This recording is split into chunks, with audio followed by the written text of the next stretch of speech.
अगर आप MBBS abroad से करने वाले हैं, ये वीडियो आपके लिए बहुत इंपॉर्टेंट होगा। डॉक्टर आनंद मनी सर और सर जो है इंडिया से बाहर 40 MBBS एब्रॉड कॉलेज में सर पढ़ा चुके हैं। 30,000 से ज़्यादा बच्चे एब्रॉड जाते हैं MBBS करने के लिए सर। तो इसका क्या रीज़न है सर? आप कर्ज लेके MBBS अब्रॉड ना करें। जमीन बेच के एक बच्चा मैसेज किया था, सर मैं नेपाल जा रहा हूँ। बोले क्यों जा रहे हो भाई? फिजिक्स उनका ठीक नहीं हो पा रहा। अब्रॉड चले जाते हैं और अब्रॉड से मेडिकल की डिग्री लेके आते हैं, बट वो उनकी ज़िंदगी की सबसे बड़ी गलती भी हो सकती है। वो NMC की 4 गाइडलाइन है, वो फुलफिल होनी चाहिए। क्या है सर 4 गाइडलाइन? एक गलत डिसीजन अगर बच्चा लेता है तो वो ऐसे दलदल और भंवर में फंसता है कि जहाँ से निकल पाना बहुत मुश्किल है। अगर कर रहे हो अब्रॉड से कहीं MBBS और आपके साथ ये हुआ है तो कमेंट सेक्शन में ज़रूर मेंशन करें। हड़बड़ी में ये डिसीजन सर नहीं लेने चाहिए, बिल्कुल, क्योंकि ये तुम्हारे नीट के ड्रॉप से भी ज़्यादा खतरनाक डिसीजन है। क्योंकि अगर आप MBBS एब्रॉड से करने वाले हैं तो ये वीडियो आपके लिए बहुत इंपॉर्टेंट होगा, क्योंकि आज हमारे साथ है डॉक्टर आनंद मनी सर और सर जो है इंडिया से बाहर 40 MBBS एब्रॉड कॉलेज में सर पढ़ा चुके हैं। बहुत ही बड़ी बात है ये, और सर के साथ आज हम बैठे हुए हैं, मेरे लिए भी बहुत बड़ी बात है। अरे नहीं सर जी, कैसे हैं सर? सब बढ़िया बढ़िया। आप कैसे सर? मैं भी बहुत अच्छा सर। सबसे पहले सर स्वागत है सुकेश एकेडमी के वीडियोकास्ट पे। Thank you sir.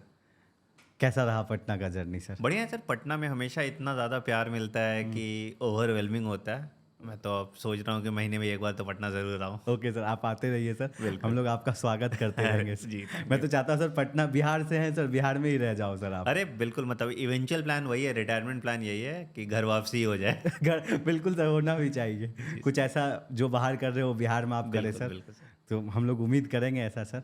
और आज जो हम लोग बात करेंगे MBBS एब्रॉड से जो बच्चे करना चाह रहे हैं उनके लिए सर। बिल्कुल। सबसे पहला क्वेश्चन सर, आपने 40 कंट्री घूमा तो क्या क्या फील किया, पहले वो बताओ सर। 40 कंट्री नहीं घूमा, कंट्री मैंने 9 घूमा है। अच्छा, 40 कॉलेज? 40 कॉलेज। उन कंट्री में कुछ कुछ कॉलेज, जैसे नेपाल में मैं 5 कॉलेज में जाता हूँ। Okay sir. रशिया में मैं 6 कॉलेज में जाता हूँ। फिर और भी, जैसे यूक्रेन में हम लोग पूरा एक कॉलेज चलाते थे वॉर से पहले। ओके। तो इस तरह से सर्बिया में मैं 2 कॉलेजेस में जाता हूँ। जॉर्जिया में मैं 2 कॉलेज में जाता हूँ। तो इस तरह से मतलब 40। सबसे अच्छा एक्सपीरियंस करेगा, मैं आपका पूछना चाह रहा हूँ। घूमने वाइज मुझे सर्बिया बहुत सुंदर लगा, बहुत सुंदर है। मतलब जिस टाइम पे मैं गया था वेदर बहुत प्लेजेंट था, ना बहुत ज़्यादा ठंड ना बहुत ज़्यादा गर्मी, और अच्छी, मतलब वो उसको कहते हैं पार्टी कैपिटल ऑफ यूरोप। तो उस बेलग्रेड है उसका कैपिटल सिटी।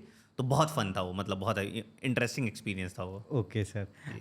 और पहला क्वेश्चन जो मेरा अब है सर, 30,000 से ज़्यादा बच्चे एब्रॉड जाते हैं MBBS करने के लिए सर, तो इसका क्या रीज़न है sir? Sir basically simple maths है इसमें। क्या है कि बच्चों में एस्पिरेशन तो है डॉक्टर बनने का, ये आपने देखा ही है। बिल्कुल श्योर सर। सरकारी मेडिकल कॉलेज 42 to 43,000 सीट्स हैं भारत में। Okay sir. 24 लाख बच्चे MBBS की तैयारी करते हैं, हर साल एग्जाम देते हैं। इस बार भी 23 लाख बच्चे ने एग्जाम दिया। Sure sir. अब इसमें से सिलेक्शन 42,000 का ही हुआ जो सरकारी हुआ। गवर्नमेंट कॉलेज, प्राइवेट सब लोग अफोर्ड नहीं कर पाते। Sure sir. तो जो बच्चों का एस्पिरेशन है MBBS करना, तो वो क्या करते हैं, और उनका है कि फिजिक्स उनका ठीक नहीं हो पा रहा, हाँ। तो वो क्या करते हैं, वो अब्रॉड चले जाते हैं और अब्रॉड से मेडिकल की डिग्री लेके आते हैं। बट वो उनकी ज़िंदगी की सबसे बड़ी गलती भी हो सकती है अगर उसने सही डिसीजन नहीं लिया तो। ओके सर, मैं नेक्स्ट क्वेश्चन यही है हमारा सर। कोई बच्चे एब्रॉड से MBBS करना चाहते हैं तो क्या क्या ध्यान रखे सर, किन किन पॉइंट पे ध्यान रखे? ये चीज़ तो मैंडेटरी है जी सर, इसको ध्यान रखना ही चाहिए सर, बताइए आप। जी तो सर बेसिकली क्या होता है कि MBBS अब्रॉड करके बच्चे का इंटेंशन क्या है, मतलब क्या वो वापस इंडिया आना चाहता है, या वो US में रहना चाहता है, या वो UK में रहना चाहता है, तो उसको वो एंड जर्नी का गोल समझना पड़ेगा। ओके है ना। जैसे सबसे पहले अगर उसको इंडिया वापस आना है, तो अगर कोई बच्चा इंडिया वापस आता है तो उसको NMC गाइडलाइन, जो NMC ने फॉरेन मेडिकल ग्रेजुएट स्टूडेंट्स के लिए जो गाइडलाइन दी है कि अगर आप वो करते हैं तभी आप इंडिया आ सकते हैं, नहीं तो आप इंडिया में प्रैक्टिस नहीं कर सकते। तो वो NMC की 4 गाइडलाइन है, वो फुलफिल होनी चाहिए। क्या क्या है सर 4 गाइडलाइन?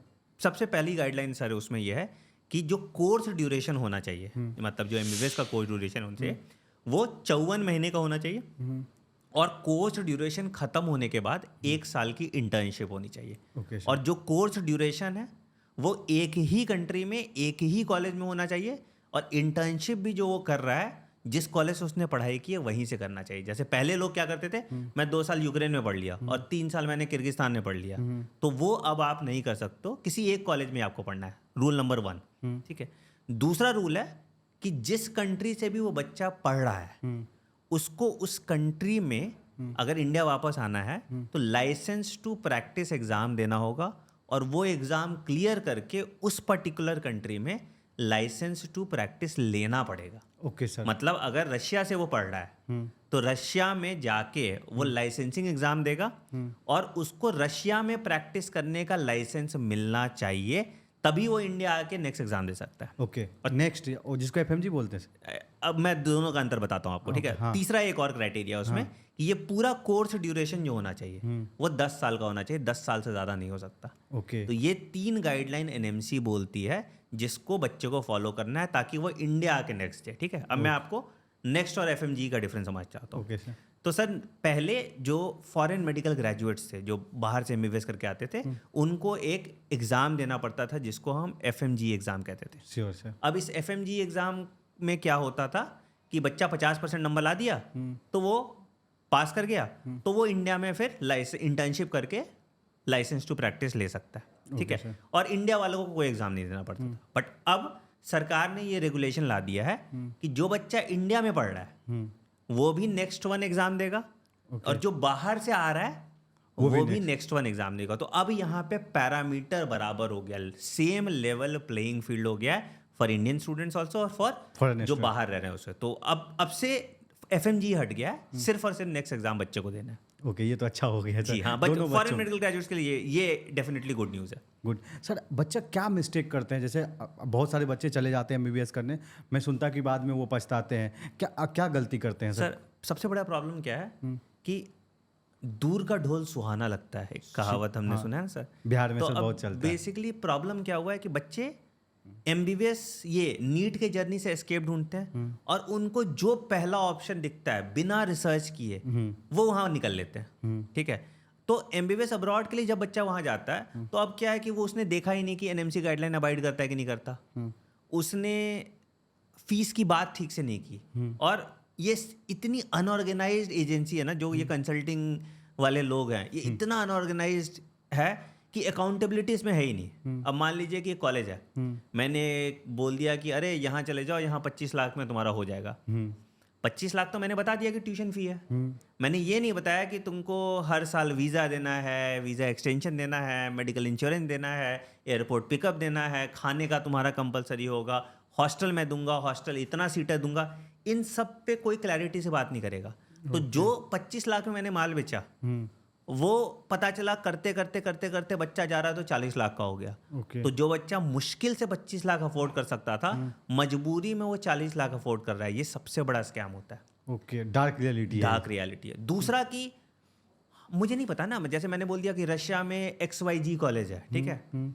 अब यहाँ क्या हुआ, 10 लोग से बुलवा दिया ये बढ़िया कॉलेज है, बढ़िया कॉलेज है, बढ़िया कॉलेज है। हाँ। अब रशिया तो कोई गया नहीं है, कोई गया ही नहीं, ना नाम प्रोनाउंस कर सकता है। हाँ। अब क्या हुआ कि वो वहाँ गया तो देखा कि भैया गांव है वो प्रॉपर और वहाँ कॉलेज चल रहा है, ना लोग को अंग्रेजी समझ आता, ना टीचर को अंग्रेजी समझ आता और चल रहा है राम भरोसे ढाबा पे। ओके, तो ये रियलिटी है सर? बिल्कुल सर, ज़्यादातर कॉलेजेस जो लोग प्रमोट कर रहे हैं, अब क्या होता है, आप समझो आप एक बिजनेसमैन हो, आप क्या करोगे, आप गए एक विदेश की कंट्री क्योंकि आपका एक्सपोजर था, वहाँ का सबसे घटिया कॉलेज चूज किया जो सबसे ज़्यादा पैसा देता है आपको। अच्छा। और उसके बाद एक मार्केटिंग टीम यहाँ रखी जिसने उस कॉलेज का पूरा नाम बना दिया। ओके। अब क्या होगा, बच्चे आएंगे, सर मुझे ये वाले कॉलेज में एडमिशन लेना है, नहीं पता वो कहाँ पे है वो कॉलेज, हाँ। उसका पॉजिटिव साइड क्या है, उसका नेगेटिव साइड क्या है, ठीक है।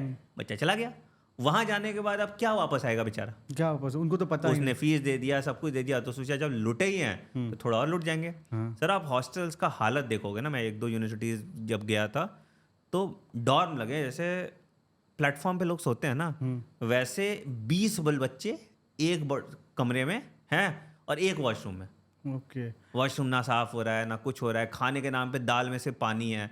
तो जनरली फिर क्या होता है, फर्स्ट ईयर बच्चे स्ट्रगल करते हैं, फिर सेकंड ईयर बेचारे मजबूरी में अपना खाना बनाते हैं। तो भाई जब आप पूरे एमबीबीएस जर्नी में खाना बनाओगे तो कहाँ से आपका एफएमजी एग्जाम क्लियर होगा, और इसीलिए एफएमजी पासिंग परसेंटेज इतना कम है। ओके, अब ये क्लियर हो पाया कि एफएमजी क्यों, रियलिटी है ना ये कि यहाँ दिक्कत आ जाती है। ओके सर, अब आपसे मैं जानना चाहूँगा सर, जब बच्चा चूज करे कॉलेज तो कैसे चूज करे सर? सर सबसे पहले 3 स्टेप में करते हैं। सबसे पहले कि सर उसको अपना बजट समझना पड़ेगा, बहुत इंपॉर्टेंट है ना। ठीक है कि सर क्या है कि मैं फ़ोन खरीदने जा रहा हूँ, मेरे पास आईफोन का भी ऑप्शन है, माइक्रोमैक्स का भी, ओप्पो वीवो का भी है। राइट अब मेरा बजट आईफोन वाला है नहीं, बट मैं सोचूंगा आईफोन ले लूँ तो नहीं दिक्कत चलता, है, हाँ। तो है ना। तो सबसे पहले कि आपका बजट कितना है। अगर आपका बजट 60 लाख या 60 लाख से ऊपर है या 55 लाख से ऊपर है, तो अनडाउटेडली उस बच्चे को नेपाल जाना चाहिए, कहीं और नहीं जाना चाहिए। Okay sir. सिंपल है, ठीक है। क्योंकि वही एक लौता ऐसा कंट्री है जो 100% एनएमसी गाइडलाइन पे अवॉइड करता है। मैं आपको उसका क्लॉज बताऊंगा क्यों अवॉइड करता है और बाकी कंट्री क्यों नहीं करती, वहाँ क्या ग्रे एरिया, वो सब पे हम बात करेंगे, ठीक है। दूसरा क्या है कि अगर नेपाल नहीं हो सकता, क्योंकि नेपाल में 2 ड्रॉबैक है। एक तो पहला है कि जो 55 लाख या 60 लाख फीस है, उसका 50% फीस नेपाल फर्स्ट ईयर में ले लेता है, जो नहीं अफोर्ड कर पाते हैं लोग, वो नहीं जा हाँ। पाता। तो वहाँ है। तो अगर मान लिया आप नेपाल नहीं कर सकते, फिर जो दूसरी कंट्री है वो हो जाती है, दूसरा लेवल जो आ जाता है, आप यूरोपियन कंट्री, मतलब not technically European, central Asian कह सकते हैं उनको, बट मतलब यूरोप जैसा फील देता है। तो वैसी कंट्रीज हो जाती हैं जॉर्जिया और सर्बिया, ओके ठीक है। जॉर्जिया थोड़ा ज़्यादा क्राउडेड हो गया यूक्रेन वॉर के बाद, तो मुझे सर्बिया ज़्यादा बेटर लगता है। ओके। तो वहाँ क्या है कि 40-45 लाख के बजट में आपको कॉलेज मिल जाता है, ओके, इसमें से आप हॉस्टल फी इंक्लूड सब इंक्लूड। मैं पूरा रहना खाने का खर्चा मिला के बता रहा हूँ आपको पूरा। ये सुनने में बच्चा को ज़्यादा लग रहा होगा, बट आप इंक्लूड मैं सब कुछ इंक्लूड करके इसलिए बोला। अब वैसे तो वीडियो जो देखेगा एमबीबीएस इन 25 लाख, हाँ। बट वो 25 लाख कहने का होता है। जब वो रहेगा, खाएगा, पिएगा, पर्सनल खर्चा करेगा, तो उसको पता चलता है कि अरे ये तो 40 लाख से ऊपर जा। मैं जो बता रहा हूँ एक्चुअल कॉस्ट बता रहा हूँ, जो बच्चों को लग जाता है over a course of duration, ठीक है। Okay sir. अब ये भी बच्चा नहीं अफोर्ड कर सकता, तो फिर हम बच्चों को रेकमेंड करते हैं रशिया। बट रशिया में बच्चों को बहुत कॉशियस रहना पड़ता है। कॉशियस एज इन की रशिया बहुत बड़ी कंट्री है, और कुछ पार्ट रशिया का ऐसा ठंडा है कि वहाँ कुल्फी जम जाती है। बच्चों को ये समझ नहीं आता, वो एक बार टेम्परेचर देखते नहीं है। तो मैं रशिया में ये कहता हूँ कि आप जब रशिया जा रहे हो या सर्बिया जा रहे हो या कहीं भी ऐसे जा रहे हो, तो पहला चीज़ देखो गवर्नमेंट यूनिवर्सिटी है या प्राइवेट यूनिवर्सिटी है, ठीक है। दूसरा देखो कि अगर गवर्नमेंट यूनिवर्सिटी है तो इनटेक कितना है, क्या ये 100 बच्चे ले रहे हैं, क्या ये 200 ले रहे हैं, क्या ये 300 ले रहे हैं। अगर 100 बच्चे का इनटेक वाला कॉलेज है तो बढ़िया पढ़ाई होगा, अच्छा होगा। ये कैसे पता लगेगा कि 100 बच्चे कहीं? वेबसाइट पे सब कुछ अवेलेबल है ना। बच्चे रिसर्च नहीं करते, बच्चे दूसरों की बातों पे भरोसा बिल्कुल, कर लेते हैं, कंसल्टेंसी की बात ठीक है। तो इसीलिए ठीक है। और ये भी ध्यान रखिएगा कि बहुत सारे कॉलेजेस के फर्जी वेबसाइट भी कंसल्टेंट बना देते हैं। ओके। तो आप जैसे सर्बिया के कॉलेज या जॉर्जिया कॉलेज, तो ऑफिशियल वेबसाइट देखिएगा और उसी पे इंफॉर्मेशन लीजिएगा, तो ये बड़ा इंपॉर्टेंट हो जाता है, ठीक है। फिर आपने कॉलेज देख लिया, कॉलेज चूज कर लिया। अब उसके बाद आप फिर ये देखिए कि हॉस्टल कैसा है, सिटी कैसा है, वेदर कैसा है, और क्या ये कैपिटल सिटी में है या कैपिटल सिटी से कितना दूर है। मतलब जैसे अगर सर कोई बच्चा आ रहा है, अब बच्चा पटना में कोई रह रहा है, ठीक है, और लेट से कोई बच्चा आपका घर जहाँ सहरसा है वहाँ रह रहा है, दोनों का क्वालिटी ऑफ लाइफ तो अंतर होगा ना। बिल्कुल श्योर है। तो वही रशिया में अगर मॉस्को बच्चा जा रहा है, पीटर्सबर्ग जा रहा है, बहुत अच्छी बात है। अब तुम चले गए एकदम ऊपर सहरसा जैसे सिटी में हाँ, चले गए, तो वैसे चले गए तो वहाँ Tier 3 टाउन में गए, तो वहाँ ना किसी को अंग्रेजी आ रहा है ना कुछ आ रहा है, तो क्वालिटी तो खराब हो गई। तो वो इशू आ जाती है सस्ता के चक्कर में। ये थोड़े से सस्ता, जनरली मान लीजिए एक कॉलेज का बजट 35 लाख रुपए है, दूसरे का 38 लाख है, तो 6 साल में 3 लाख बचाने के चक्कर में ये 6 साल अपने खराब कर लेते हैं बच्चे। ओके। वही सर, बच्चे का भी मुझे जो लगता है इस पे, बच्चे को भी ये पता नहीं होता हाँ, सर। वही क्लैरिटी के साथ बताता नहीं कोई, बिल्कुल। मैं इसलिए सोचा आपसे बात करूंगा तो क्लैरिटी हो पाएगा, क्योंकि आपने सर 40 कॉलेज में पढ़ा चुका है सर, आप अच्छे से एक्सपीरियंस किए हैं सर।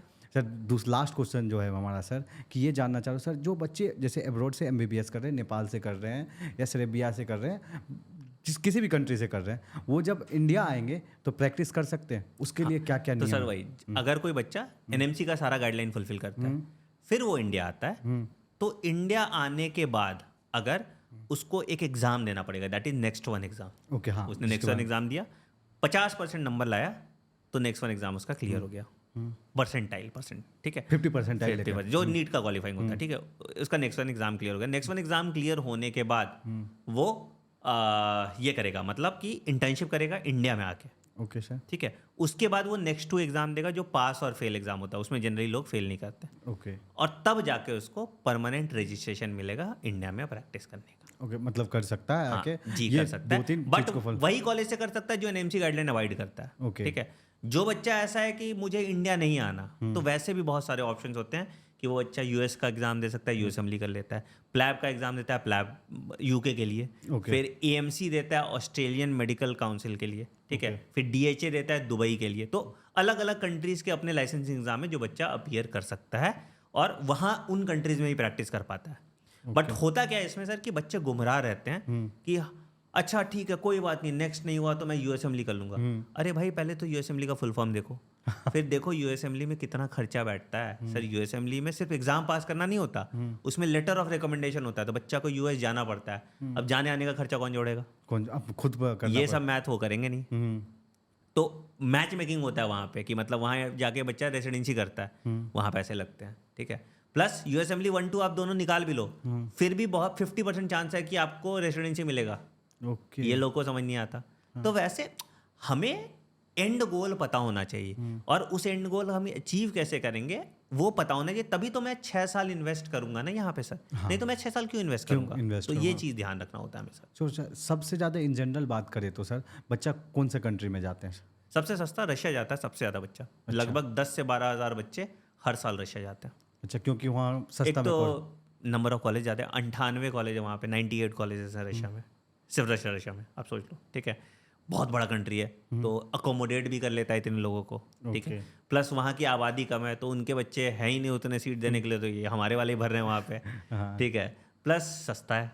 ओके। रशिया में रूबल चलता है जो रुपीज़ के बराबर है, तो करेंसी एक्सचेंज रेट भी बराबर ही है। ओके। तो उस हिसाब से, और दूसरा कि वेदर अच्छा है, सुंदर सिटी दिखता है, दिखने में तो डेवलप लगता है तो डेवलपिंग नेशन, बट दिखने में तो अच्छा डेवलप लगता है, तो उस कारण से रशिया सबसे ज़्यादा बच्चे जाते हैं। गर्ल्स के लिए बात करें तो सर कौन सा कंट्री सेफ है? सर सेफ सिटी होगा, कंट्री नहीं। मतलब मैं जनरली अगर पूरा उसका कैलकुलेशन बताऊँ तो जनरली पहले तो पेरेंट्स एप्रीहेंसिव होते हैं लड़की को बाहर भेजने के लिए, ठीक है। अगर भेज भी रहे हैं तो ऐसी जगह भेजे जहाँ पे पहले से कोई बच्चा पढ़ रहा है, ठीक है। प्लस ऐसी सिटी में भेजे जो टियर 1 या टियर 2 सिटी है, जैसे मॉस्को में लाइफ स्टाइल अच्छी है, सब कुछ अच्छा है, ना चोरी चकारी होता है, ना कुछ इस तरह के क्रिमिनल वाले केसेस होते हैं। बट आप पता चला कि चेचन जैसी जगह भेज दी जो एकदम मतलब एक्सट्रीम एरिया है, तो वहाँ पे तो आपके साथ दिक्कत होगा ही ना। तो डिपेंड करता है, आप रिसर्च कर लीजिए। देखिए सर आजकल गूगल ऑनलाइन सारी सब कुछ अवेलेबल है। जितने मेहनत ये रील स्क्रॉल करने पे लगा रहे हैं, उतना मेहनत अगर अपने करियर पे रिसर्च करने में लगा ले तो उनका भला हो जाएगा। तो बच्चे को जाने से पहले बिल्कुल प्रॉपर रिसर्च करना चाहिए। एग्जैक्टली। मैं सोचा सर इसके लिए अपनी टीम एक बनाऊं सर। हाँ। आप लोग जैसे से मिला सर, देखा एब्रॉड के बारे में, तो मैं एक अपना टीम बनाया हूँ जिसके थ्रू जो बच्चे एब्रॉड से MBBS करना चाहते हैं उसको मदद कर पाए, और जो NMC गाइडलाइन को फॉलो करते वहाँ पर ही बच्चे जाए। सर ये एक्चुअली पुण्य का काम है, आप समझो एक तरह से। आप किसी बच्चे का 6 साल और 40 लाख रुपया बचा रहे हो। Sure sir. एक गलत डिसीजन अगर बच्चा लेता है तो वो ऐसे दलदल और भंवर में फंसता है कि जहाँ से निकल पाना बहुत मुश्किल है। बहुत बच्चों के साथ स्कैम होता है। मैं तो बच्चों को बोलूँगा कि आप अगर कर रहे हो अब्रॉड से कहीं MBS और आपके साथ ये हुआ है तो कमेंट सेक्शन में ज़रूर मेंशन करें, क्योंकि सर इतने बच्चे परेशान होते हैं ना, मतलब मैं क्या बताऊं आपको, तो ये एक है चैलेंज। बिल्कुल श्योर आप बता रहे जो, मुझे भी बहुत सारे कॉल मैसेज आया, फिर मैं ये स्टेप लिया। Exactly sir. तो बेटर है कि बेटा देखो आप कहीं भी जा रहे हो, ट्रस्टेड सोर्स से इन्फॉर्म, पहले तो खुद रिसर्च करो। मेरी बात पे भी क्यों मानोगे, या सर की बात पे क्यों मानोगे, पहले तो खुद से रिसर्च करो। एंड कहीं अगर डाउट है तो 2-3 ट्रस्टेड सोर्स जिससे आपका कोई फायदा होगा, मतलब जैसे हमारा क्या फायदा हो, ठीक है, वैसे ट्रस्टेड सोर्स से आप फीडबैक ले लीजिए और फिर तब डिसाइड कीजिए आपको जाना चाहिए या नहीं जाना चाहिए। हड़बड़ी में ये डिसीजन सर नहीं लेने चाहिए, बिल्कुल क्योंकि ये तुम्हारे नीट के ड्रॉप से भी ज़्यादा खतरनाक डिसीजन है। क्योंकि नीट के ड्रॉप में तो तुम घर बैठ के 1 साल का ड्रॉप ले रहे हो, जहाँ पे तुम्हारा 5 या 10 हज़ार का नुकसान हो रहा है। यहाँ तुम घर से इतने दूर रहोगे, हेल्पलेस रहोगे, कोई मदद करने वाला नहीं रहेगा, और तुम्हारे लाखों का चपत लग लाखों का, और तुम अपना समय जो है पैसा से ज्यादा इंपॉर्टेंट टाइम है, बिल्कुल। तुम अपना जो 5 साल निकाल दोगे वो तुम्हें रिटर्न नहीं मिलेगा। बिल्कुल बिल्कुल तो इसी सब को सोचते हुए सर मैंने ऐसा शुरू किया है सर। और मैं चाहूँगा जो बच्चे एब्रॉड से MBBS करना चाहता है एक बार मुझसे कनेक्ट करे, समझे, और भी उनको जो लगे ऑथेंटिक सोर्स है वहाँ से भी वो समझे। बट जहाँ से उसको सही लगे वहाँ से वो गो थ्रू करे सर। सलाह तो आपको जिस भी इंसान पे आपको ट्रस्ट है उससे लेना चाहिए, और सबसे इंपॉर्टेंट खुद पे ट्रस्ट करना चाहिए। मैं रिसर्च करके जाऊंगा। इतने पढ़े लिखे तो हमें ही यार कुंडली निकाल देते हैं। इनको आज बोल दूं कि गर्लफ्रेंड का कितना चक्कर चल रहा है वो निकालेंगे तो ऐसे घुस के निकाल देंगे। यहाँ भी थोड़े अपने करियर में मेहनत कर लो, वो नहीं कर, वो वाला दिमाग यहाँ भी लगाना होगा। एग्जैक्टली।